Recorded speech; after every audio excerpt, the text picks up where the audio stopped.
Mon petit frère a failli en finir à cause d'une accusation.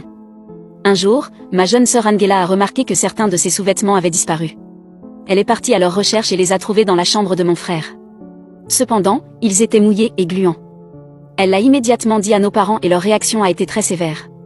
Ce jour-là, Trey, mon frère de 15 ans, traînait dans la cave et jouait à la Xbox avec ses amis Tommy, Jake et Ethan. Tommy et Jake sont de bons enfants, mais je n'ai jamais vraiment aimé Ethan. Il cherchait toujours à attirer l'attention, ce qui était ennuyeux. Mes parents, dans leur infinie sagesse, ont décidé de confronter mon frère à ce sujet devant ses amis. Ce fut la plus grosse erreur de leur vie. Beaucoup de choses blessantes ont été dites. Apparemment, notre mère a dit « Je savais que tu étais bizarre, mais pas à ce point ». Mon père a ajouté « J'ai élevé un prédateur ». Et Tommy, tu savais que tu étais ami avec un prédateur dégoûtant ? À la fin, ses amis sont partis et mes parents m'ont demandé d'aller le chercher et de le laisser rester avec moi pendant quelques jours. Quand je suis allée le chercher, il n'a pas dit un mot et est resté assis en silence. Trey passait le plus clair de son temps dans la chambre qu'il occupait chez moi. Il n'allait pas à l'école. Il ne sortait que pour le dîner, sautant le petit déjeuner et le déjeuner. Quand je passais devant sa chambre, je l'entendais sangloter. Je ne l'avais jamais vu pleurer auparavant. D'habitude, quand il est contrarié, il a une expression stoïque. Ce qui a été dit a dû le blesser profondément. À la fin de la semaine, nos parents ont appelé et voulaient lui parler, alors ils sont venus chez moi.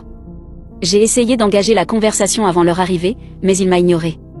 Lorsque nos parents sont arrivés, ils se sont excusés auprès de lui.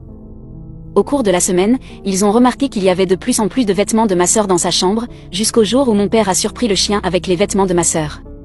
Mais à ce moment-là, le mal était déjà fait. Ce petit merdeux d'Ethan avait raconté à tout le monde que Trey était un sale type et que les filles devaient faire attention à lui. Dans un lycée, une fois qu'une rumeur est suffisamment répandue, elle devient un fait, et la réputation de Trey était détruite. Je ne lui reprochais pas de ne pas vouloir aller à l'école. Mon frère a simplement dit d'accord. Mes parents lui ont alors dit qu'il pouvait rentrer à la maison. C'est à ce moment-là que j'ai perdu la tête. Il n'est pas question qu'il retourne avec vous. Ce que vous lui avez fait est inexcusable. Vous avez mis votre fils dans l'embarras devant ses amis et vous l'avez chassé de chez vous. Tout ça pour quelque chose qu'il n'a même pas fait. Je me suis alors tournée vers Trey et je lui ai demandé si tu voulais aller avec eux. Tu peux très bien rester avec moi, Trey. Son visage était stoïque, mais je voyais que ses yeux étaient humides. Il a simplement secoué la tête. Je veux rester un peu.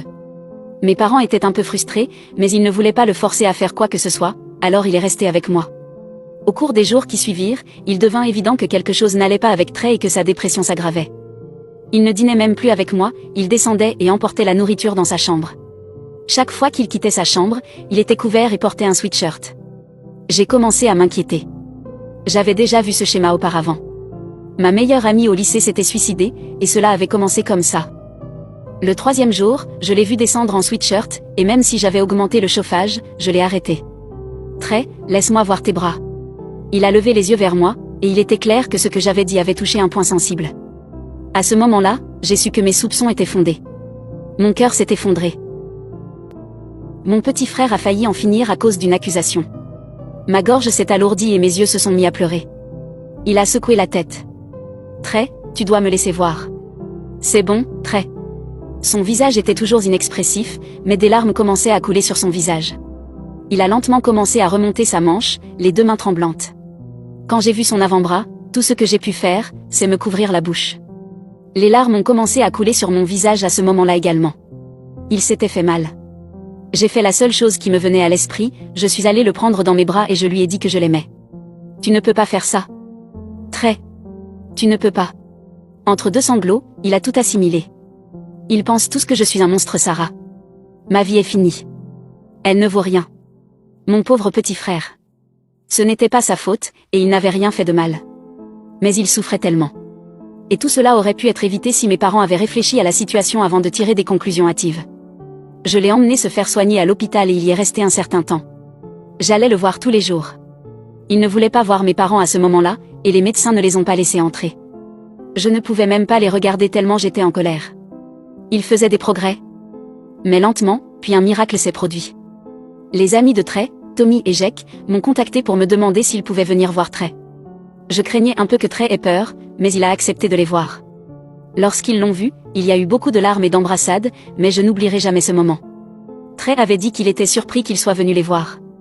Tommy a posé sa main sur l'épaule de Trey et lui a répondu « Mec, bien sûr qu'on est venu te voir.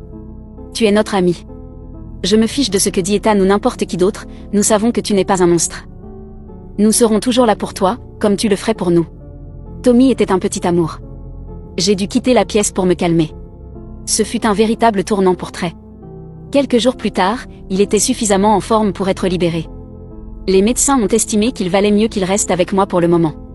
Tommy et Jake viennent le voir tout le temps, et il se comporte comme d'habitude. Il doit encore suivre une thérapie et il ne sera peut-être jamais complètement guéri, mais j'ai l'impression d'avoir retrouvé mon frère. Demain, il retournera pour la première fois à l'école. Quant à mes parents, je ne leur parle pas vraiment, si ce n'est pour leur envoyer des textos afin de les tenir au courant de son état. Il me faudra beaucoup de temps pour leur pardonner.